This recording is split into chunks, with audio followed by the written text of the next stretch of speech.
Hello साथियों, तो कैसे हैं आप लोग। आप सभी का फिर से अभिनंदन करते हैं यूट्यूब के इस प्लेटफॉर्म पर। और आज की वीडियो में हम लोग धातु और धातु जो चैप्टर हम लोग पढ़ रहे थे उसका सेकेंड लेक्चर को देखेंगे। और सेकेंड लेक्चर में हम पहले थोड़ा सा उसको रिकैप कर लेंगे। फर्स्ट लेक्चर में जो हमने देखा, एक मोटिवेशनल लाइन के साथ आज भी हम अपनी कक्षा को प्रारंभ करेंगे।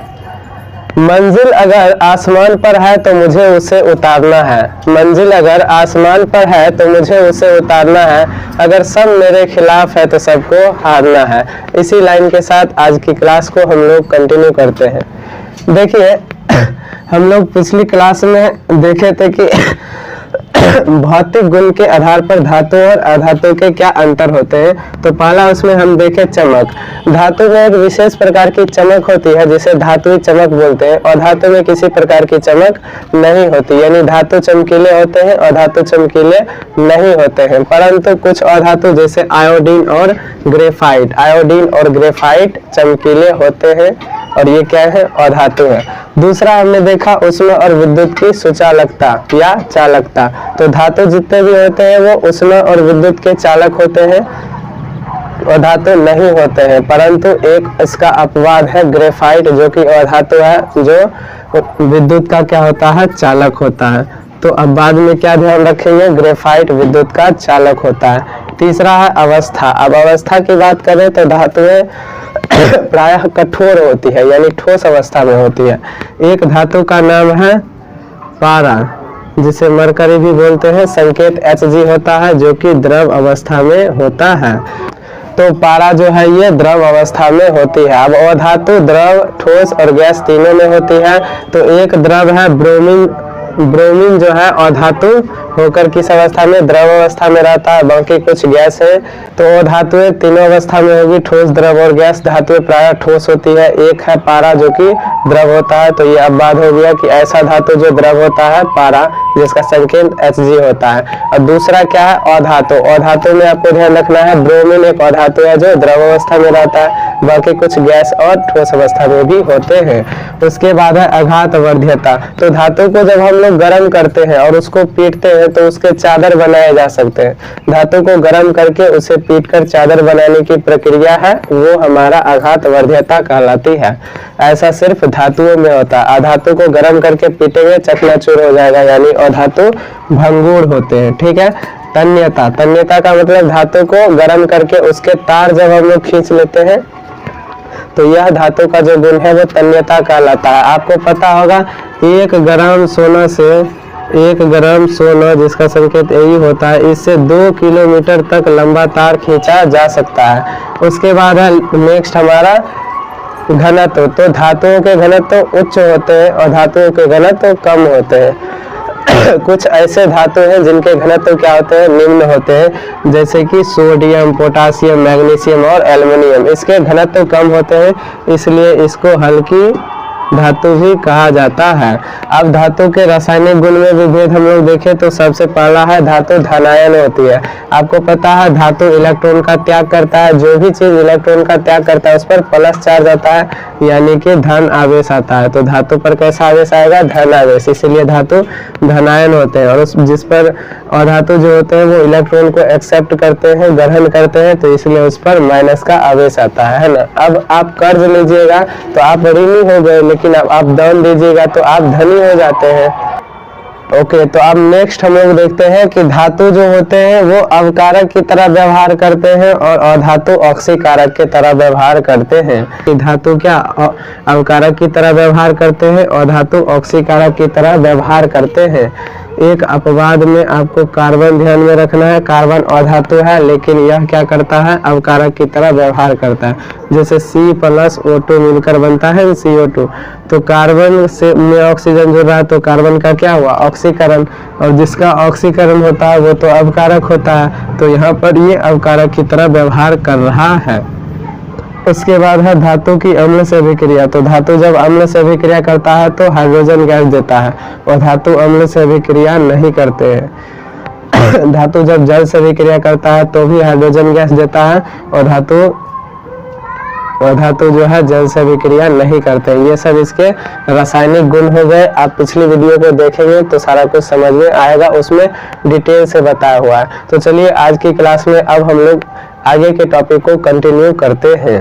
तो चलिए अब हम लोग समझते हैं धातु और अधातु के बीच अभिक्रिया से क्या चीज बनता है। देखिए धातु और अधातु जब आपस में अभिक्रिया करते हैं, कौन कौन धातु और अधातु जब आपस में अभिक्रिया करते हैं तो आयनिक कंपाउंड बनता है, आयनिक यौगिक बनता है। यानी जो भी यौगिक बनता है उसको आयनिक यौगिक बोलेंगे। जिसमें धातु और अधातु दोनों होगा उसको हम लोग क्या बोलेंगे, आयनिक यौगिक। अब देखिए धातु का मतलब क्या होता है, जो इलेक्ट्रॉन को देता है, और धातु का मतलब जो इलेक्ट्रॉन को ग्रहण करता है। तो क्या होता है, धातु इलेक्ट्रॉन को देते हैं, अधातु ग्रहण करते हैं, और दोनों मिलकर के एक यौगिक का निर्माण करते हैं जिसका नाम क्या होता है, आयनिक यौगिक। उसके बाद है अधातु और अधातु के बीच अभिक्रिया। तो अधातु और अधातु जब आपस में मिलते हैं तो इनसे जो यौगिक बनते हैं उसे सहसंयोजक यौगिक बोला जाता है। क्या बोला जाता है, सहसंयोजक यौगिक। तो धातु और धातु मिलेंगे तो आयनिक यौगिक, और धातु और धातु मिलेंगे तो सहसंयोजक यौगिक। अब है धातु और धातु मिलेंगे तब क्या होगा, तो धातु और धातु, धातु और धातु मिलकर किसी भी तरह के यौगिक का निर्माण नहीं करते। या तो धातु अधातु होगा या फिर अधातु अधातु होगा। जब धातु अधातु होगा तो आयनिक, और जब अधातु अधातु होगा तो सहसंयोजक यौगिक। ठीक है ना। तो इसके लिए हमको धातु और अधातु अगेन पहचानने में थोड़ा आना चाहिए, उसकी पहचान करना आना चाहिए। तो धातु और अधातु के पहचान में हम आपको बता ही रखे हैं, कैसे आप पहचानिएगा। फिलहाल कुछ धातु और अधातु के हम नाम यहाँ लिख देते हैं। देखिए जिसके भी नाम के लास्ट में यम आएगा वो हमारा धातु होगा, जैसे सोडियम, पोटासियम, कैल्शियम।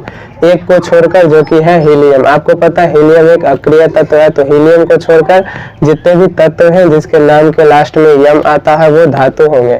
उसके अलावा कुछ ऐसे भी धातु हैं जिसके लास्ट में यम नहीं आता है, उसको हम लिख देते हैं। जैसे manganese, iron, cobalt, nickel, copper, zinc. जैसे Ag चांदी, Au सोना, Hg मरकरी, Pb लेड या सीसा इत्यादि। इतना आप ध्यान में रख लीजिएगा। ये सभी ऐसे धातु हैं जो आएंगे, बार बार आएंगे। ये सब धातु जिसके नाम के लास्ट में यम नहीं है। अब कुछ अधातु के भी नाम हम आपको बता देते हैं। एक्चुअली इसको छोड़कर आपको जो भी मिले आप उसको अधातु मानकर चल सकते हैं। इससे बाहर धातु आपको क्लास 10th में नहीं देगा, जहाँ तक मुझे लगता है। कुछ अधातु के नाम आप ध्यान में रख सकते हैं। जैसे सल्फर, ऑक्सीजन, कार्बन, हाइड्रोजन। उसके नीचे लिख देंगे फ्लोरीन, क्लोरीन, ब्रोमीन और आयोडीन। तो मुख्य रूप से यही अधातु आपको मिलेंगे और यही सब धातु मिलेंगे। बाकी इसके अलावा अगर कुछ मिलता है तो उसके नाम के लास्ट में यम आपको दिख जाएगा। तो आप धातु और अधातु को तो पहचान ही लेंगे। और जैसे ही आप धातु और धातु को पहचान लेते हैं, आप किसी भी कंपाउंड को देखकर बता सकते हैं कि वो आयनिक है या फिर क्या है, सहसंयोजक है। अगर धातु अधातु दोनों है तो आयनिक हो जाएगा।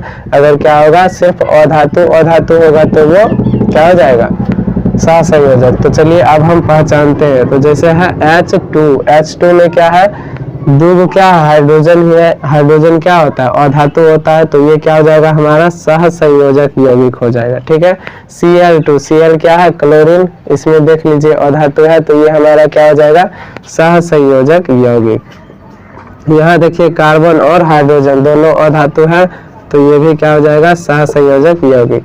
यहाँ कार्बन है, क्लोरीन है, दोनों क्या हो जाएगा, अधातु। तो ये यौगिक होगा, सहसंयोजक यौगिक। यहाँ हाइड्रोजन है और क्लोरीन है तो यह भी हमारा क्या हो जाएगा, सहसंयोजक यौगिक, क्योंकि दोनों अधातु है। यहाँ है सोडियम और क्लोरीन। तो सोडियम लास्ट में यम आ गया तो ये धातु हो गया, ये अधातु। तो ये हो जाएगा हमारा आयनिक यौगिक। क्या हो जाएगा, आयनिक यौगिक। यहाँ है के यानी पोटासियम और क्लोरीन। तो क्लोरीन अधातु और पोटासियम धातु। तो ये भी हमारा क्या हो जाएगा, आयनिक हो जाएगा। Magnesium, oxygen. तो ये भी आयनिक हो जाएगा, धातु अधातु है। ये है Fe आयरन लोहा हो गया, और उसके बाद ऑक्सीजन और धातु, तो धातु और धातु तो ये भी आयनिक कंपाउंड हो जाएगा। N2 है तो दोनों क्या है, नाइट्रोजन यानी और धातु, तो ये क्या हो जाएंगे हमारे सहसंयोजक यौगिक हो जाएंगे। O2 है, दोनों ऑक्सीजन है और धातु है तो सहसंयोजक यौगिक। हाइड्रोजन ऑक्सीजन दोनों ही और धातु है तो ये भी सहसंयोजक यौगिक। NH3 तो ये क्या हो जाएगा, नाइट्रोजन और धातु, हाइड्रोजन और धातु, तो ये भी हो जाएगा सहसंयोजक यौगिक। K2O पोटासियम और क्या है, ऑक्सीजन है। पोटासियम हमारा धातु हो गया, ऑक्सीजन और धातु, तो ये कैसा कंपाउंड हो जाएगा, आयनिक कंपाउंड। Na2O है तो Na यानी सोडियम और ऑक्सीजन है तो ये धातु और धातु बना, तो ये भी क्या हो जाएगा, आयनिक कंपाउंड। तो आई होप कि अब आप क्या कर सकते हैं, आयनिक और जो सहसंयोजक यौगिक है उसको मतलब छांट सकते हैं, बदल सकते हैं, समझ सकते हैं उसको। अब हम लोग इलेक्ट्रॉन बिंदु संरचना को देखते हैं। तो अगेन हम ज़्यादा टाइम आपका नहीं लेंगे और बहुत ही कम टाइम लेकर आपको सिखाएंगे कि कैसे इलेक्ट्रॉन बिंदु संरचना की मदद से हम लोग किसी यौगिक का सत्यापन या निरूपण कर सकते हैं। तो उसके लिए आपको ये पता होना चाहिए कि बाह्यतम कक्षा में इलेक्ट्रॉन की संख्या क्या है, क्योंकि इलेक्ट्रॉन बिंदु संरचना में हमें किसी भी तत्व के बाह्यतम कक्षा में जो इलेक्ट्रॉन की संख्या होती है उसको दिखाना होता है। तो इसका एक जुगाड़ है हमारे पास बाह्यतम कक्षा में इलेक्ट्रॉन निकालने के लिए। देखो अगर धातु है तो धातु की बाह्यतम कक्षा में इलेक्ट्रॉन की संख्या, बाह्यतम कक्षा में इलेक्ट्रॉन की संख्या। धातु के लिए क्या होगा, धातु के लिए होगा उसकी जो संयोजकता है, उसकी संयोजकता, यानी किसी भी धातु के बाह्यतम कक्षा में इलेक्ट्रॉन की संख्या क्या होगी। वास्तव में इलेक्ट्रॉनिक विन्यास से ये पता चलता है, जो कि हम आपको नहीं बताया है, तो वहां तक हम आपको लेकर भी नहीं जा रहे हैं। दूसरा है अधातु। अधातु के बाह्यतम कक्षा में इलेक्ट्रॉन की संख्या कैसे देखेंगे, देखिए बाह्यतम कक्षा में इलेक्ट्रॉन की संख्या। तो अधातु के लिए हम लोग क्या करेंगे, अधातु के लिए लिखेंगे 8 माइनस संयोजकता। तो अधातु के बाह्यतम कक्षा में इलेक्ट्रॉन की संख्या जो होगी वो 8 माइनस उस अधातु की जो संयोजकता है वो लिखेंगे। तो 8 से उसकी संयोजकता घटाने के बाद जो नंबर आएगा उतना ही होगा उस अधातु के बाह्यतम कक्षा में इलेक्ट्रॉनों की संख्या। संयोजकता तो आपको बता रखे हैं। अब हम यहाँ पर कुछ एलिमेंट्स लिख देते हैं तत्व, जिसमें आपको धातु अधातु पहचान में आ ही जाएगा, और धातु अधातु को पहचानिए और बताएंगे कि उसके लास्ट में इलेक्ट्रॉनों की संख्या क्या है। तो देखिए हाइड्रोजन, लिथियम, सोडियम, पोटासियम, फिर फ्लोरीन, क्लोरीन, ब्रोमीन, आयोडीन, इस सब की संयोजकता हमने आपको बता रखा है, एक होता है। उसके बाद magnesium, calcium, barium, zinc, lead, और उसके बाद ऑक्सीजन और सल्फर, इस सब की संयोजकता कितनी होती है, 2 होती है। फिर एल्युमिनियम और नाइट्रोजन, इस दोनों की संयोजकता 3 होती है ना, और एक कार्बन था जिसकी संयोजकता 4 होती है।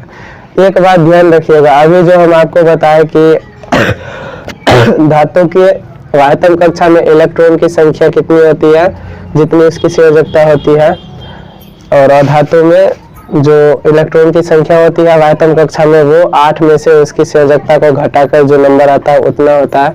तो अधातु है कौन, हमारा हाइड्रोजन एक अधातु है, लेकिन इसका जो संयोजकता है वो 1 है, यहाँ देख लीजिए। लेकिन इसके बाह्यतम कक्षा में इलेक्ट्रॉन की संख्या 8 में से 1 घटाएंगे तो 7 होना चाहिए, लेकिन ऐसा नहीं है। कितना होता है, 1। तो 1 बस आपको ध्यान में रखना है कि हाइड्रोजन के बाह्यतम कक्षा में इलेक्ट्रॉन की संख्या 1 होती है।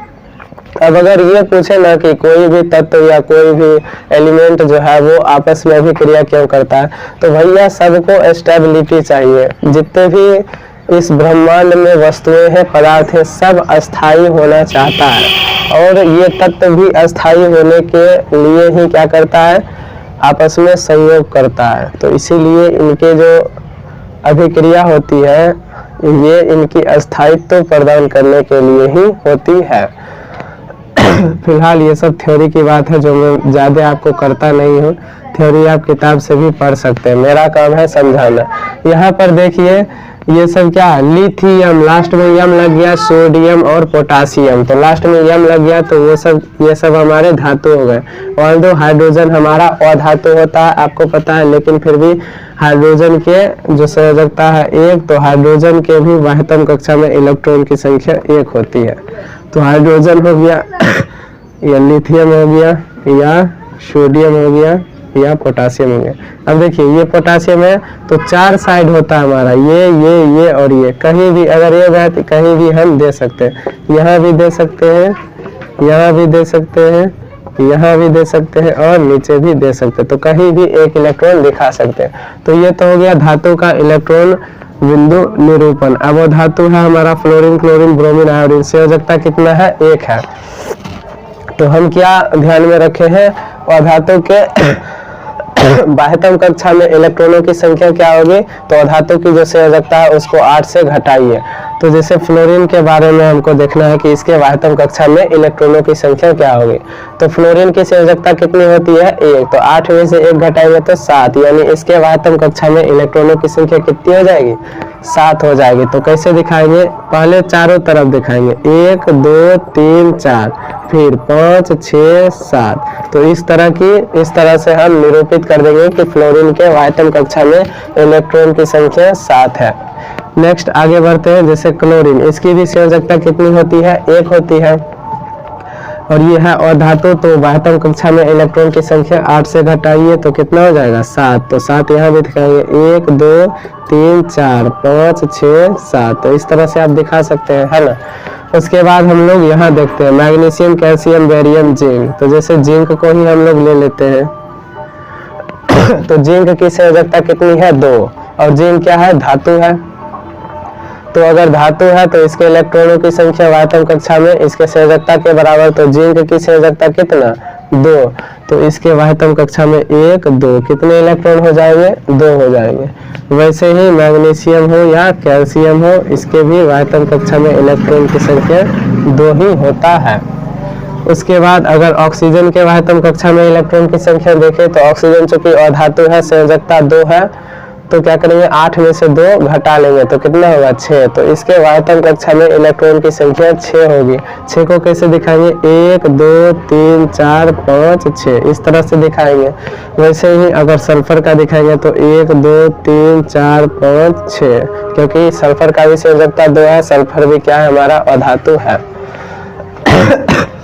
देखिए ये तीनों क्या है, धातु है, बाकी ये सब इसमें क्या है, अधातु है।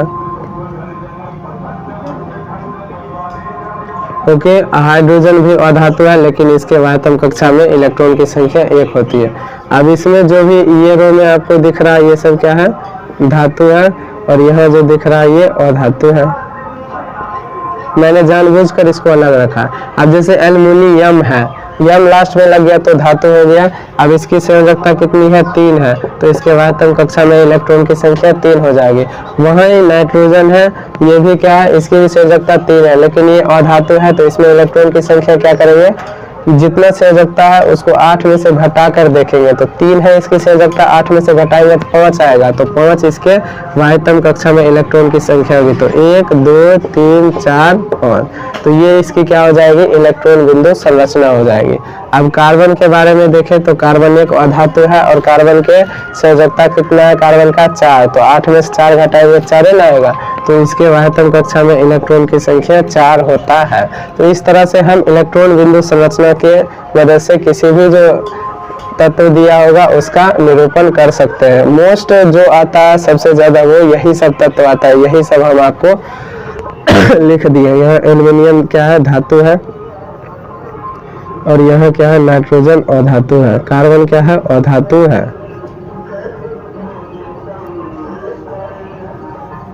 तो हमने आपको ये सब बता दिया। अब हम इलेक्ट्रॉन बिंदु संरचना देखते हैं कुछ कंपाउंड्स के, जैसे H2 को देखते हैं। तो H2 कैसे बनता है, तो देखेंगे एक H ये और एक H ये। देखिए दुनिया में जितना भी कंपाउंड है सब अगर अस्थायी होना चाहता है तो अपने बाहरी कक्षा में 8 इलेक्ट्रॉन चाहता है, एक को छोड़कर जो क्या है हाइड्रोजन है, हाइड्रोजन 2 इलेक्ट्रॉन ही चाहेगा, सिर्फ 2 इलेक्ट्रॉन इसके बाहरी कक्षा में हो जाता है और ये अस्थायी हो जाता है। तो इसकी संयोजकता सॉरी इसके बाह्यतम कक्षा में 1 इलेक्ट्रॉन और इसके भी बाह्यतम कक्षा में 1 इलेक्ट्रॉन। तो ये क्या करेगा, इसका 1 इलेक्ट्रॉन ले लेता है और ये इसका 1 इलेक्ट्रॉन ले लेता है। तो आप देखिए इस हाइड्रोजन के बारे में देखें तो इसका जो सर्कल है इसमें 2 इलेक्ट्रॉन है, यानी इसके भी बाह्यतम कक्षा में 2 इलेक्ट्रॉन पूरे हो गए, और इसका सर्कल देखें ये वाला तो इसके भी बाह्यतम कक्षा में 2 इलेक्ट्रॉन पूरे हो गए। तो H2 का इलेक्ट्रॉन बिंदु संरचना इस प्रकार से हम लिख सकते हैं। नेक्स्ट हम लोग देखते हैं Cl2 का। तो Cl और Cl की संयोजकता 1, Cl क्या है अधातु है, तो इसके बाह्यतम कक्षा में इलेक्ट्रॉन की संख्या 8 में से 1 घटाएंगे 7, तो कितना होगा 7। तो कैसे लिखेंगे 1 2 3 4 5 6 7। ओके, ऐसे इसका भी करेंगे 1 2 3 4 5 6 7, तो इसके भी 7 और इसके भी 7। इसको कितना चाहिए, देखो हाइड्रोजन को छोड़कर जो भी तत्व रहेगा उसके लास्ट में 8 इलेक्ट्रॉन वो रखना चाहता है अस्थायित्व प्राप्त करने के लिए। हाइड्रोजन 2 में ही क्या सेटिस्फाइड हो जाता है। तो इसको 7 है, 1 इसको चाहिए तो 1 इससे ये ले लेगा, इसको भी 7 है, इसको भी 8 चाहिए तो 1 इससे ये ले लेगा। तो अब इसका जो सर्कल है इसमें भी 8 इलेक्ट्रॉन, 2 4 6 और 2 8, और इसका भी 8 पूरा हो गया, तो ये क्या हो गया अस्थायी। तो Cl2 की इलेक्ट्रॉन बिंदु संरचना इस प्रकार हो जाएगी। बहुत ही आसान है ना, अगर आप ध्यान देते हैं तो बहुत ही आसान है। बाकी मेरा तबीयत ठीक नहीं है इसलिए मैं मजाक नहीं कर पा रहा हूँ, ऐसे भी आप मेरे भाभी थोड़ी लगते हैं मजाक करेंगे हम आपसे। नेक्स्ट है हमारा CH4, मजाक तो भाभी से नहीं होता है जी। तो आप देखिए कार्बन और हाइड्रोजन 4 वो है, तो 4 वो हाइड्रोजन हम क्या किए बना दिए। हाइड्रोजन के बाह्यतम कक्षा में इलेक्ट्रॉन की संख्या 1 होती है, सबको पता है, पूरी दुनिया को पता है। तो हाइड्रोजन के बाह्यतम कक्षा में 1 इलेक्ट्रॉन हो जाएगा। और कार्बन के बाह्यतम कक्षा में इलेक्ट्रॉन की संख्या 4, क्यों, क्योंकि इसकी संयोजकता है 4 और 8 में से 4 घटाएंगे तो 4। ओके डियर स्टूडेंट, तो 4 वो यह बना दिए। अब देखो कार्बन क्या चाहेगा, देखो हाइड्रोजन को छोड़कर जितने भी तत्व हैं वो चाहते हैं कि हमारे बाहरी कक्षा में इलेक्ट्रॉन की संख्या 8 हो। तो यह चट्टा चाह रहा है 8 हो, लेकिन 8 हो करने के लिए इसको क्या 8 इलेक्ट्रॉन लेना पड़ेगा। तो आजू बाजू से इस सब का 1 इलेक्ट्रॉन ले लेता है, तो 4 हाइड्रोजन आता है, 4 से 1 इलेक्ट्रॉन ले लेता है। तो इसके बाहरी कक्षा में कितने इलेक्ट्रॉन हो जाते हैं 8। देखो 4 वो पहले था, 4 वो बाद में लिया। वो चाहता है तो 1 इसका 1 इलेक्ट्रॉन ई ले लेता है, एगो ई ले लेता है, एगो ई ले लेता है, एगो ई। तो हाइड्रोजन में 2 लेके बल्ले बल्ले खुश है, और कार्बन भी अपना 8 पूरा कर लिया और बल्ले बल्ले खुश है। तो CH4 की जो इलेक्ट्रॉन बिंदु संरचना हो जाएगी ये इस प्रकार हो जाएगी। नेक्स्ट हम लोग देखते हैं CCl4। तो CCl4, तो C की संयोजकता माने C के चारों तरफ कितने इलेक्ट्रॉन 4 वो, और Cl यानी क्लोरीन के चारों तरफ कितने होंगे 7। क्या होगा भैया, हमको तो याद ही है ना, इतना ही आएगा, हम पूरा देख लिए पूरा चैप्टर, इसीलिए इतने लिख दिए। जितना हम लिख देते हैं उससे बाहर नहीं आता है, समझे, इसीलिए इतना कॉन्फिडेंस के साथ बोल देते हैं। तबीयत में खराब है, दिमाग थोड़ी खराब है मेरा। आइए देखिए, तो जैसे क्लोरीन है तो क्लोरीन की संयोजकता देखिए 1 है। क्लोरीन है कौन सी, अधातु है ना, तो अधातु है तो 1 है इसकी संयोजकता। तो इसके बाह्यतम कक्षा में इलेक्ट्रॉन की संख्या 8 में से घटा देंगे तो क्या हो जाएगा 7 वो। तो इसके लास्ट में क्या हुआ अब 7 वो, तो 7 वो जोड़ा लगाइएगा, इधर एगो छोड़ दीजिएगा, इसको लेना भी था, आपको पता ना जी। अब क्लोरीन है क्या वो 4 वो, तो 1 बना है, 3 बार बनाना पड़ेगा। बना दिए। अब इधर ये दे देते हैं 2 गो 3 गो 4 गो 5 गो 6 गो 7 गो, 7 हो गया। अब इसका भी 1 गो 2 गो 3 गो 4 गो 5 गो 6 गो 7 गो, 1 2 3 4 5 6 7, 1 2 3 4 5 6 7, तो हो गया। अब कार्बन क्या करेगा, सबका 1 इलेक्ट्रॉन ले लेगा, तो चारों से 1 लेगा, 4 वो उधर हो जाएगा, 4 वो इसके पास है, तो बाह्यतम कक्षा में 8 वो, और ये स्टेबल होकर खूब नाचेगा बल्ले बल्ले। तो सबका क्या करेगा 1 इलेक्ट्रॉन ये ले लेगा। अब क्लोरीन क्या चाहेगा लास्ट में 8 मतलब लास्ट ऑर्बिट में या सबसे बाहरी कक्षा में 8 इलेक्ट्रॉन, 7 वो इसका है, तो ये वो कार्बन का ले लेगा। 8 हो गया, ये खुश, ये भी ये ले लेगा, ये भी खुश, सबकी खुशी बराबर है, और देखो खुशी बराबर है तभी न कंपाउंड बन रहा है, तो सब एकदम खुश और हम भी खुश कि CCl4 की इलेक्ट्रॉन बिंदु संरचना बना लिए। अब हम लोग H2O की संरचना देखते हैं। H2O बता तो मैंने सब सहसंयोजक है कि आयनिक है, भूल गए ना। देखिए हाइड्रोजन है, ऑक्सीजन है, दोनों कौन सी है, अधातु है। दोनों जब अधातु होता है तो सहसंयोजक नहीं होता है, तो कैसा है सहसंयोजक, भूलिएगा नहीं, वीडियो बैक करके थोड़ा देख लीजिएगा। अब देखिए एक है ऑक्सीजन और दो है हाइड्रोजन। हाइड्रोजन की तो ऐसी तैसी है, हाइड्रोजन बस 2 इलेक्ट्रॉन बाहर कक्षा में करता है, मस्त नाचता है कि हम स्टेबल हो गए। तो हाइड्रोजन के बाहरी कक्षा में ऐसे तो कितने हैं, 1 इलेक्ट्रॉन है, और ऑक्सीजन के संयोजकता 2 है अधातु, तो 8 में से घटा देंगे 6, यानी इसके वाह्यतम कक्षा में 6 हो जाएगा। तो 6 को 2 इधर कर देते हैं, 2 इधर कर देते हैं। देखो 2 4 2 6, ठीक है, समझ गए। अब देखिए हाइड्रोजन क्या करेगा, एगो ले लेगा ऑक्सीजन का, फिर इधर से ये हाइड्रोजन 1 ले लेगा, दोनों का 2-2 पूरा हो गया लास्ट ऑर्बिट में, बाहरी कक्षा में दोनों खुश एकदम मस्त नाच रहा है। अब ऑक्सीजन भी चाहेगा लास्ट में कितना 8, हाइड्रोजन को छोड़कर बाकी सब 8 चाहता है, समझे। तो ई क्या करता है, एक इसका ले लेता है और एक इसका ले लेता है, तो इसके भी लास्ट में कितने हो जाते हैं, 8 इलेक्ट्रॉन पूरे हो जाते हैं, और इस दोनों के भी 2, तो ई दोनों भी खुश, ए भी खुश, कंपाउंड खुश, खुशम खुश। उसके बाद हम लोग देखते हैं किसको, HNO3 को, NO3 में NH3, तो NH3 जो कि क्या है, अमोनिया है। तो हाइड्रोजन को नाइट्रोजन को बना देंगे, और अमोनिया को देखो जो कम रहेगा ना उसको बीच में बनाइएगा। जब यहाँ पर H2O है तो ऑक्सीजन है, हाइड्रोजन 2 है, तो ऑक्सीजन को बीच में बना दिया, हाइड्रोजन को आजू बाजू बना दिए। वैसे यहाँ पर 1 है नाइट्रोजन, 3 है हाइड्रोजन, हाइड्रोजन को आजू बाजू बना दिए और नाइट्रोजन को बीच में बना दिए, ठीक है ना। अब हाइड्रोजन को कितना चाहिए, इसको मिटाए क्या, NH3 को देख रहे थे, NH3 देख रहे हैं, तो नाइट्रोजन को बीच में बना दिए, हाइड्रोजन को आजू बाजू। अब हाइड्रोजन के वाह्यतम कक्षा में एक इलेक्ट्रॉन, नाइट्रोजन की संयोजकता 3 है और धातु, तो 8 में से 3 जाएगा 5, तो कितना हो जाएगा 5 गो, तो 3 वैसे कर दिए ताकि एक गो दे देंगे और 2 नीचे लटका दिए, क्योंकि 5 को पूरा करना है। अब इसके पास है कितना 5 है, 3 इसको चाहिए, तो 3 में से एक गो नहीं ले लेगा नाइट्रोजन, तो तीनों से है एक एक ले लेगा। हाइड्रोजन 2 में खुश होता है, एक गो ले लेगा, खुशम खुश एकदम बन गया हमारा। नाइट्रोजन का भी 8 पूरा वाह्यतम कक्षा में, हाइड्रोजन का भी 2 पूरा वाह्यतम कक्षा में, दोनों खुश मस्त जबरदस्त एकदम। अब हम लोग देखते हैं O2 को, तो देखिए O2 2 ऑक्सीजन हो जाएगा हमारा।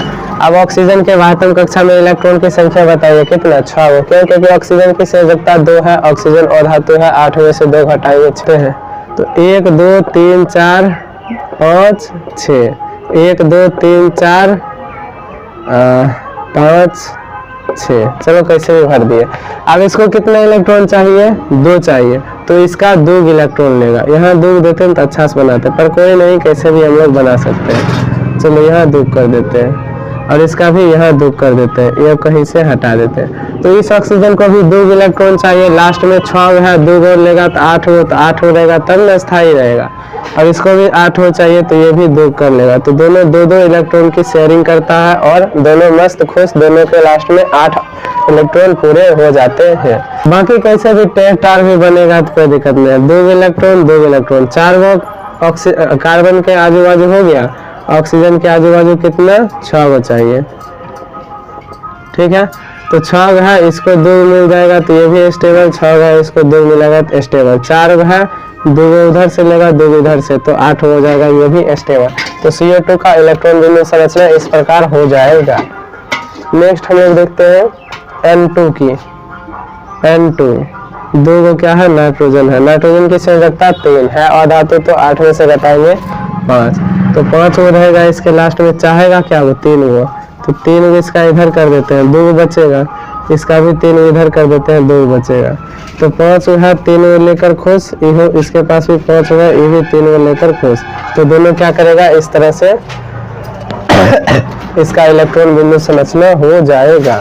तो आई होप कि अब आप इलेक्ट्रॉन बिंदु संरचना की मदद से किसी भी कंपाउंड का जो संरचना है वो बना सकते हैं। इतना ही, इसी में से अभी जो भी बना रहे थे आपने देखा कि इसी में से आ रहा था। तो ये अगर आपको ध्यान में है तो आप बना ले जाएंगे बहुत ही आसानी से। तो अब हम लोग आयनिक यौगिक और सहसंयोजक यौगिक जो है इनके गुणों का अध्ययन करते हैं। तो आयनिक यौगिक का मतलब एक ऐसा यौगिक जो क्या होगा, धातु और अधातु से मिलकर बना होगा। तो जैसे कि है सोडियम क्लोराइड, तो सोडियम धातु, और जैसे कि है हमारा क्या, सोडियम क्लोराइड NaCl, तो Na sodium Cl chloride, Na है धातु और ये क्या है, अधातु। तो धातु और अधातु जिसमें होगा वो हमारा आयनिक यौगिक होता है। अब इसमें धातु का काम क्या है, धातु इलेक्ट्रॉन का त्याग करता है और अधातु इलेक्ट्रॉन को ग्रहण करता है। जो भी है धनी व्यक्ति वो क्या, पॉजिटिव होता है, और जो कहीं से कर्ज लेता है वो ऋणी होता है, यानी उस पर माइनस चार्ज होता है। तो ये धातु इलेक्ट्रॉन का त्याग करता है, इसलिए ये क्या है, प्लस है। इलेक्ट्रॉन को ग्रहण करता है और धातु, इसलिए वो ऋणी है, माइनस है। ठीक है, तो इससे क्या पता चलता है कि आयनिक यौगिक जो होंगे जैसे NaCl, ये आयनों के बने होते हैं, धनायन और ऋणायन के। तो क्या हो जाएगा, इसके गुण में एक लिख देंगे हम, ये आयनों के बने होते हैं। कौन, आयनिक यौगिक। आयनिक यौगिक का दूसरा नाम वैद्युत संयोजक यौगिक भी होता है। यहाँ पर यह सह संयोजक यौगिक, ये हो जाएगा वैद्युत संयोजक यौगिक। तो इसका दूसरा नाम वैद्युत संयोजक यौगिक भी होता है ना। और देखिए यह इलेक्ट्रॉन के स्थानांतरण से बनता है। धातु इलेक्ट्रॉन देता है और अधातु इलेक्ट्रॉन लेता है, तो एक जगह से गया, यानी स्थान में अंतर, यानी स्थानांतरण। तो आयनिक यौगिक जो होते हैं इनमें इलेक्ट्रॉन के स्थानांतरण के द्वारा यौगिक का निर्माण होता है, परंतु सहसंयोजक यौगिक में ऐसा नहीं होता। इसमें इलेक्ट्रॉन की साझेदारी होती है। फॉर एग्जाम्पल जैसे हम लोग CO2 की संरचना की बात करें तो C हो गया, इसके वाह्यतम कक्षा में 4 इलेक्ट्रॉन, ऑक्सीजन के वाह्यतम कक्षा में 6 इलेक्ट्रॉन। तो यहाँ देखिए जितना इलेक्ट्रॉन कार्बन ऑक्सीजन से ले रहा है 2, तो ऑक्सीजन भी कार्बन से कितना लेता है, 2 लेता है। देखो कार्बन को 8 को पूरा करना है तो 2 लेता है इस ऑक्सीजन से, तो जिससे जितना लेता है उसको उतना देता है अगर, तो ये कहलाता है हमारा क्या, साझेदारी। साझेदारी का मतलब जैसे हमको अगर मान लीजिए 10 रुपया का कोई चीज़ खरीदना है तो 5 रुपया हम दिए, 5 हमारा दोस्त दिया, तो हम दोनों के बीच साझेदारी होगी, जितना हम देंगे उतना ही वो। तो जितना देखो इस ऑक्सीजन से ये कार्बन लिया 2 और ये ऑक्सीजन भी इससे 2 ही लिया, तो 2 इलेक्ट्रॉन की साझेदारी से CO2 बनता है ना। तो इसको आपने समझ लिया, इलेक्ट्रॉन की साझेदारी होती है किसमें, सहसंयोजक में, क्योंकि CO2 क्या एक सहसंयोजक यौगिक है। कैसे, तो कार्बन भी अधातु, ऑक्सीजन भी अधातु, दोनों ही अधातु है, तो सहसंयोजक यौगिक हो जाएगा। ओके नेक्स्ट है हमारा आयनिक यौगिक जो होते हैं जैसे नमक। आप इसको जब पानी, हम देखते हैं ना वो जो बिजली वगैरह होता है तो अर्थिंग में हम क्या करते हैं, पानी में नमक घोल करके और तब उसको फेंकते हैं। ऐसा करने से, ऐसा इसलिए करते हैं कि पानी में जब, देखो ये क्या है, नमक है हमारा NaCl, एक लवण होता है, और ये क्या है, आयनिक कंपाउंड है। तो इसमें जब पानी डालते हैं ना तो Na+ टूट जाता है और Cl-।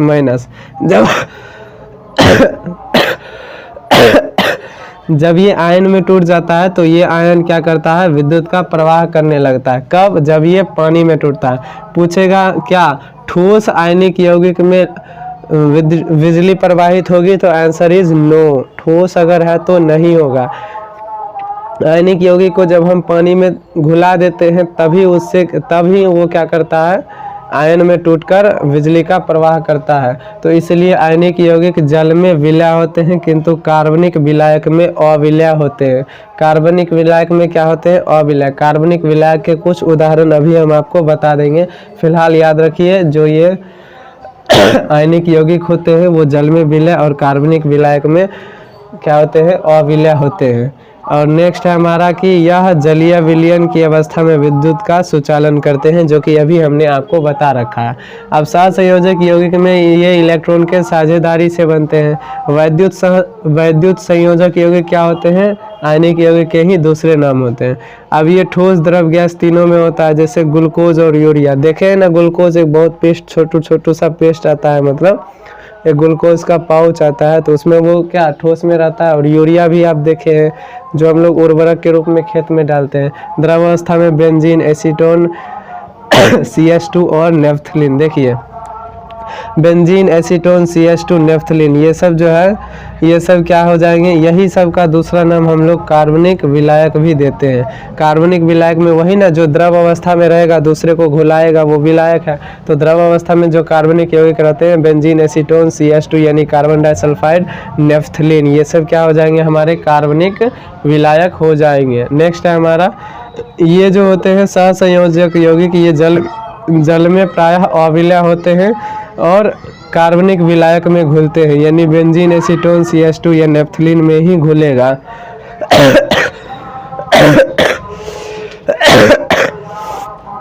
जल में ये घुलते नहीं हैं, परंतु इसका अपवाद है। जैसे कि आप ग्लूकोज को भी पानी में घोल कर पीते हैं और आपको पता है यूरिया को भी पानी में डालते हैं तो वो भी घुल जाता है। तो ग्लूकोज और यूरिया, कौन सी ग्लूकोज और यूरिया, ये दोनों जल में विलय होते हैं। ग्लूकोज का सूत्र होता है C6H12O6 और यूरिया का सूत्र होता है NH2, फिर बीच में CO, फिर लास्ट में NH2। तो NH2CO NH2 यूरिया का सूत्र होता है और ग्लूकोज का सूत्र होता है C6H12O6। तो इसको भी आपको ध्यान रखना है। ये दोनों क्या हैं, जल में विलय हैं, जल में विलय होते हैं। अब देखिए देखो इसमें सब अधातु है ना, कार्बन भी अधातु, हाइड्रोजन भी अधातु, ऑक्सीजन भी, इसमें भी नाइट्रोजन अधातु, हाइड्रोजन अधातु, कार्बन अधातु, ऑक्सीजन अधातु। तो ये हमारे हैं सहसंयोजक यौगिक जो कि क्या है, ये दोनों जल में विलय हैं। बाकी जो भी है वो जल में अविलय होता है और कार्बनिक विलायक में विलय होता है। साथ ही इसको मतलब ये विद्युत के कुचालक होते हैं। जैसे ये विद्युत के सुचालक होते हैं कब, जब इसको पानी में हम लोग घुला देते हैं तब ये विद्युत के क्या होते हैं, सुचालक होते हैं।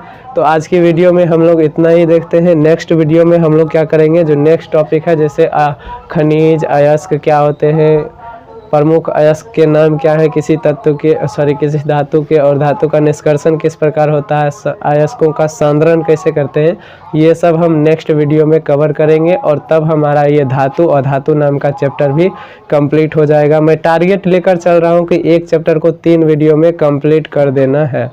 बाकी इससे अगर कम भी हो पाएगा तो मैं आपको उससे कम करके भी समझा दूंगा और एक भी टॉपिक मिस आउट नहीं होगा, सारे टॉपिक का डिस्कशन कर दिया जाएगा। इसके बाद अगर आप किसी जैसे जो भी चैप्टर हम कंप्लीट कर दे रहे हैं इसका एक्सरसाइज अगर आप बनाइएगा तो आपको प्रॉब्लम नहीं होगी, ऐसा मैं दावे के साथ कह सकता हूं। तो मिलते हैं नेक्स्ट वीडियो में, तब तक के लिए जय हिंद, वंदे मातरम।